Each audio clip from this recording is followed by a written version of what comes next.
నమస్కారం అండి. నమస్తే తల్లి. ఓం నమో వెంకటేశాయ. వెంకటాద్రి సంస్థానం బ్రహ్మాండే నాసికించిన వెంకటేశ సమోదేవో నా భూతో నా భవిష్యతి. ఇప్పుడు ఈ గ్రహాల మార్పుల వల్ల ఏవో రాబోతున్నాయని, మొన్న రీసెంట్గా బ్రహ్మంగారి ఇల్లు కూలింది అని, అంటే ఎక్కడ ఏ మూలన ఏం జరిగినా కూడా దాన్ని ప్రతి ఒక్కదానికి లింక్ చేసి దానివల్ల ఏదో దుష్ప్రభావాలు రాబోతున్నాయి, దీనివల్ల ఇబ్బందులు పడబోతున్నారని చెప్తున్నారు. మరి ఈ 2026 మనమైతే ఉగాది నుంచి చూసుకుంటాం, కానీ ఆంగ్ల నూతన సంవత్సరం రాబోతోంది. దీని ద్వారా మనకు ఉగాది వరకు ఈ మధ్యకాలంలో ఎలా ఉండబోతోంది, గ్రహాలు రాశుల పరంగా చూసుకుంటే, పంచభూతాల పరంగా చూసుకుంటే, తర్వాత మనకి సంవత్సరం మారిన తర్వాత ఎలా ఉండబోతోంది. 20 నిమిషాలు ఆడుకుందామనే ప్రయత్నం చేసిన నీకు ఇప్పుడు చిన్న ఫినిషింగ్ టచ్ ఇస్తా. అసలు నువ్వు జనవరి 1కు ముందు నా దగ్గరికి ఇంటర్వ్యూకి ఎందుకు వచ్చినావు? ఎందుకు రావు? ఉగాది కదా నువ్వు రావాలి. ఉగాదిది సపరేట్, అప్పుడు కొత్త పంచాంగం దృష్ట్యా ఇది సపరేట్. క్వశ్చన్ లేదు. ఎందుకని? తప్పు. దీనికి ఆన్సర్ చెప్పినాకనే ముందరకు పోవాలి మనం. ఉగాది 2026 మార్చి 19 నాడు శ్రీ పరాభవన సంవత్సరం వస్తుంది. దానికి కదా మనం పంచాంగం తీసుకోవాలి. నేను ఎందుకు ముందుగా వచ్చానంటే నేను దానికి ఆన్సర్ చెప్తా. మీరు ఎట్లాగో బిజీ పూజల్లో, మళ్ళీ నాకు అవకాశం దొరుకుతుందో లేదో తెలియదు. కాదు కాంపిటీషన్ జీవితములో నిన్ను నువ్వు నిలబెట్టుకోవడానికి కొత్తదనాన్ని ఎంచుకొని నిన్ను నమ్ముకున్నటువంటి ఓనర్కు నీ పూర్తి కర్త కర్మ క్రియ నీ రిజల్ట్ను ఇవ్వడానికి నువ్వు చేస్తున్నటువంటి ఒక ప్రయత్నం, నిన్ను నువ్వు జనాల్లో కొత్తగా ప్రొజెక్ట్ చేసుకోవడానికి చేస్తున్నటువంటి ప్రయత్నం. అదే ప్రయత్నం వేణుస్వామి చేసిండు కామాఖ్య విషయంలో. అమ్మా హిట్లు వచ్చారా? అర్థమైందా? కాబట్టి జనాల్లో కొత్తదానంలో కొత్తగా వస్తే నువ్వు గదే యాంకరింగ్ నేర్చుకున్నావు, గాయన గదే అడ్వకేట్ చదువుకుండు, గా టీవీ ఛానల్ గదే చేసింది. మరి గా టీవీ ఛానల్ ఏమో ప్రైమ్ టైం స్లాట్ 2 లక్షలు ఎట్లా పోతుంది? మనకి వాళ్ళ చిన్న ఛానల్లో 2000 ఎందుకు పోతుంది అంటే వాళ్ళు కష్టపడడానికి, వాళ్ళు చేసిన స్టింగ్ ఆపరేషన్లు కావచ్చు, వాళ్ళు జీవితాన్ని నాశనం చేసిన విధానం కావచ్చు, వాళ్ళకి ఆ పేరు వచ్చింది. సో అట్లనే వేణుస్వామి కష్టపడి ఈ స్థాయికి రావడానికి వేణుస్వామికి అంటూ ఒక బ్రాండ్ ఉన్నది. సో రెండవది, ఇదే సంవత్సరం ఇదే ఛానల్లో 2025 శివ అనే ఒక యాంకర్ కు నేను ఇంటర్వ్యూ ఇచ్చిన. అందులో చాలా విషయాలు చెప్పిన. ఏమేం చెప్పిన? ఈ సంవత్సరము రైలు ప్రమాదాలు ఎక్కువ అని చెప్పిన, విమాన ప్రమాదాలు ఎక్కువ అని చెప్పిన. చెప్పంగా వెనకకించి వచ్చి వీనికి పని పాట లేదు, వీడు పొద్దుగాలు లేస్తే ఇటువే మాట్లాడతాడు అని తిట్టిరు నన్ను. మరి అయినప్పుడు ఒక్కడన్నా పెట్టడేంద్రా? పెట్టాలే కదా. ఎందుకు పెట్టారు అంటే చివరికి జ్యోతిష్యం చెప్పుకునే స్వేచ్ఛ కూడా మా బొందకు లేకుండా చేసిరు. జ్యోతిష్యంలో అరే ఇప్పుడు నా సొంత కవిత్వం కాదు, ఎవరిని అడిగినా చెప్తారు. ఈ సంవత్సరం గురువు అధిపతి కమాండర్ కేతువు అన్ని క్లియర్గా ఉన్నాయి. కేతువు అంటే మోక్షకారకుడు, భక్తికారకుడు.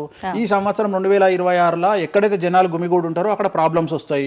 అది రేపు జరగబోయేటువంటి పుష్కరాలు కావచ్చు, రేపు జరగబోయే సమ్మక్క సారక్క పండగ కావచ్చు, లేకపోతే దేవాలయాల్లో ముక్కోటి ఏకాదశి కావచ్చు, ఎక్కడైతే భక్తి భావం ఉంటుందో అక్కడ చాలా పెద్ద పెను ప్రమాదాలు సంచలనాలు జరుగుతాయని శాస్త్రం చెప్తుంది.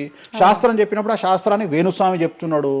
దీన్ని కూడా తప్పు తీసుకుపోయి వేణుస్వామి ఏలినాడు శని నడుస్తుంది మేషరాశికి, మేషరాశి బాగుండదు అని చెప్పాలి కానీ మేషరాశి సూపర్ స్టార్లు అవుతారని నేనెందుకు చెప్తా అంటే ఒక చూసిన వేణుస్వామి మన ఒక ఆమె నేను మీనరాశి బాగాలేదంటే మీనరాశికి బాగాలేదని చెప్తున్నా వేణుస్వామి ఎట్టడే ఎప్పుడు వేణుస్వామి అని ఇట్లా ఊతుంది, ఇట్లనే ఊతుంది ఆమె, ఇట్లనే అంటుంది వేణుస్వామి చెప్పిండు అని తిట్టింది.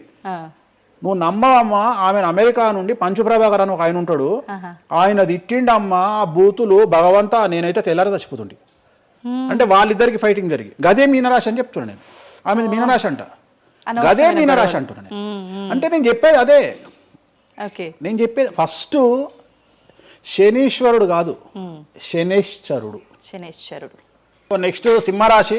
సింహరాశికి ఈ సంవత్సరం అష్టమ శని నడుస్తూ ఉంది. గురువు వ్యతిరేకమైన ఫలితాలు, రాహు కేతువు చాలా నెగిటివ్గా ఉన్నారు.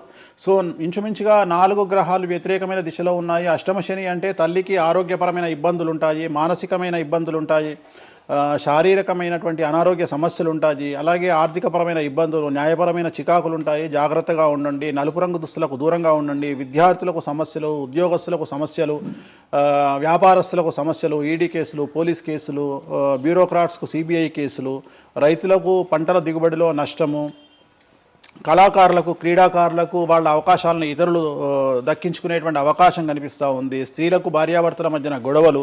సో ఓవరాల్గా సింహరాశి వారికి ఏ రంగంలో వారైనా సమస్యలు కనిపిస్తూ ఉన్నాయి. అష్టమ శని ప్రభావం కనిపిస్తూ ఉంది. కాబట్టి నలుపు రంగు దుస్తులకు దూరంగా ఉండండి.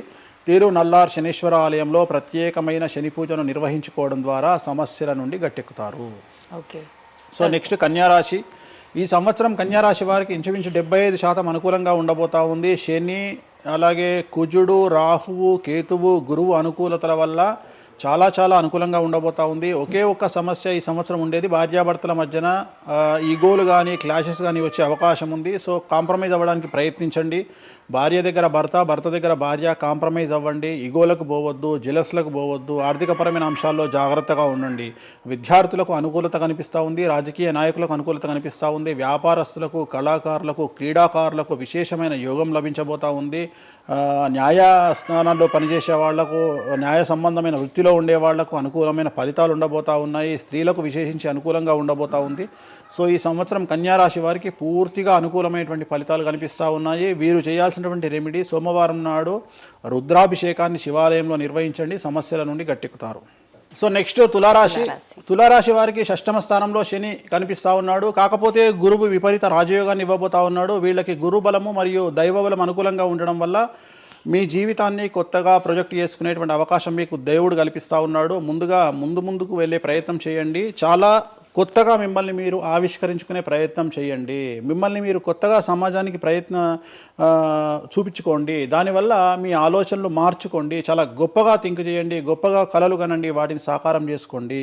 గురువు అనుకూలంగా ఉన్నాడు. కాకపోతే కుటుంబంలో పెను సంచలనం జరిగే అవకాశం కనిపిస్తూ ఉంది. 6వ స్థానము భాగ్యానికి మరియు శత్రుత్వానికి కారకుడు కాబట్టి శని వల్ల సంచలనం జరిగే అవకాశం ఉంది. విద్యార్థులు, ఉద్యోగస్తులు, వ్యాపారస్తులు, కళాకారులు, క్రీడాకారులు, రైతులు, అలాగే రాజకీయ నాయకులు ఎవరైనా సరే వాళ్ళ జీవితంలో ఏదో ఒక పెను సంచలనం జరిగే అవకాశం కనిపిస్తూ ఉంది. నలుపు రంగు దుస్తులకు దూరంగా ఉండండి.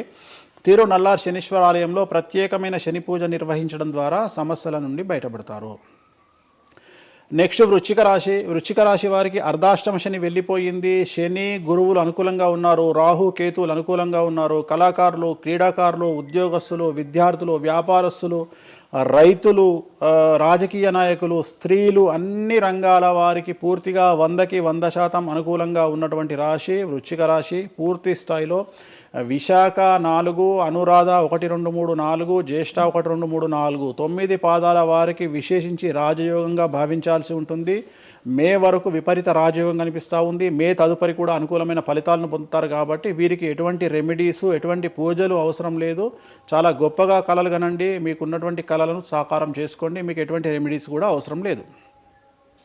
నెక్స్ట్ ధనుసు రాశి వారికి అర్ధాష్టమ శని నడుస్తూ ఉంది. అర్ధాష్టమ శని అనేటువంటిది డబ్బులను అధికంగా ఇచ్చి ఆ డబ్బుల ద్వారా సమస్యలు తెచ్చేటువంటి ఒక పరిస్థితి.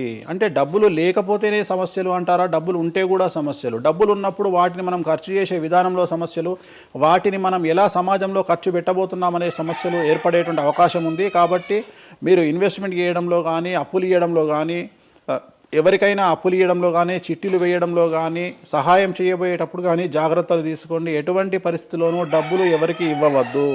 సో ధనుస్సు రాశి వారికి డబ్బు పరంగా సమస్యలు ఏర్పడే అవకాశం ఉంది. రాక డబ్బులు వచ్చినాయి కాబట్టి తీసుకెళ్ళి వేరే వాళ్ళకి ఇచ్చి మోసపోయే అవకాశాలు కనిపిస్తూ ఉన్నాయి. ఈ ఒక్క విషయంలో ధనుస్సు రాశి వాళ్ళు జాగ్రత్తలు తీసుకుంటే విద్యార్థులకు, ఉద్యోగస్తులకు, కళాకారులకు, క్రీడాకారులకు, రాజకీయ నాయకులకు, స్త్రీలకు, వ్యాపారస్తులకు, రైతులకు, అన్ని రంగాల వారికి ఈ సంవత్సరం అనుకూలంగా ఉంటుంది. ఓన్లీ మీరు చేయాల్సిన రెమెడీ నలుపు రంగు దుస్తులకు దూరంగా ఉండండి. తిరునల్లార్ శనీశ్వర ఆలయంలో ప్రత్యేకమైన శని పూజ నిర్వహించడం ద్వారా సమస్యల నుండి గట్టెక్కుతారు. నెక్స్ట్ మకర రాశి వారికి ఈ సంవత్సరం చాలా అనుకూలంగా ఉంది. ఈ సంవత్సరం అండర్లైన్ చేయాల్సిన విషయం ఏమిటంటే మకర రాశి వారికి భార్యాభర్తల మధ్యన గ్యాప్ ఏర్పడేటువంటి అవకాశం ఉంది. గొడవలు వచ్చే అవకాశం ఉంది. ఈగోస్ వల్ల కానీ వేటి వల్ల అయినా సమస్యలు వచ్చే అవకాశం ఉంది. అది కాకుండా విద్యార్థులకు అనుకూలతలు ఉంటాయి, ఉద్యోగస్తులకు అనుకూలతలు ఉంటాయి, రైతులకు 2 పంటల దిగుబడి రాబడి ఉంటుంది. అలాగే రాజకీయ నాయకులకు సమాజంలో మంచి పేరు ప్రఖ్యాతులతో పాటు పదవులు సిద్ధిస్తాయి. రైతులకు 2 పంటల దిగుబడి రాబడి ఉంటుంది. వ్యాపారస్తులకు రూపాయికి 100 రూపాయల లాభం ఉంటుంది. స్త్రీలకు కోరుకున్నటువంటి ఫలితాలు ఉంటాయి. అన్ని రంగాల వారికి అనుకూలమైన ఫలితాలు మకర రాశి వారికి ఉండబోతా ఉన్నాయి. వీరు సోమవారం నాడు శివాలయంలో రుద్రాభిషేకం నిర్వహించుకున్నట్లయితే సమస్యల నుండి గట్టెక్కుతారు. సో నెక్స్ట్ కుంభరాశి వారికి ఏలినాటి శని చివరి అంకంలో ఉంది. చాలా సమస్యలు కనిపించబోతా ఉన్నాయి. కుటుంబంలో ఎవరిని తీసుకున్నా విద్యార్థులు, ఉద్యోగస్తులు, వ్యాపారస్తులు, కళాకారులు, క్రీడాకారులు, రాజకీయ నాయకులు, స్త్రీలు, ఉద్యోగస్తులు, బ్యూరోక్రాట్లు అందరికీ సమస్యలు ఉన్నాయి. వాహన ప్రమాదాలు, పోలీస్ కేసులు, కోర్టు కేసులు, ఆరోగ్యపరమైన ఇబ్బందులు, మానసికమైన ఇబ్బందులు, స్త్రీలకైతే థైరాయిడ్ సమస్యలు, పీసీఓడి సమస్యలు, గర్భసంచికి సంబంధించిన సమస్యలు, మానసికమైన ఇబ్బందులు బాధించే అవకాశం కనిపిస్తూ ఉంది. జాగ్రత్తగా ఉండండి, నలుపు రంగు దుస్తులకు దూరంగా ఉండండి, శనివార నియమాన్ని పాటించండి, సప్త శనివార వ్రతాన్ని పాటించండి. సప్త శనివార వ్రతం అంటే శనివారం నాడు శ్రీ వెంకటేశ్వర స్వామి వారికి సంబంధించినటువంటి వ్రతము. ఇది పుస్తకం మీకు మార్కెట్లో దొరుకుతుంది, తీసుకొచ్చుకొని 7 వారాల పాటు 7 శనివారాల పాటు చేయండి, సమస్యల నుండి గట్టెక్కుతారు. ఇక చివరిది లాస్ట్ది అనేటువంటిది మీనరాశి. మీనరాశి వారికి ఈ సంవత్సరం జన్మశని నడుస్తూ ఉంది. జన్మశని చాలా డేంజరస్గా ఉండబోతూ ఉంది.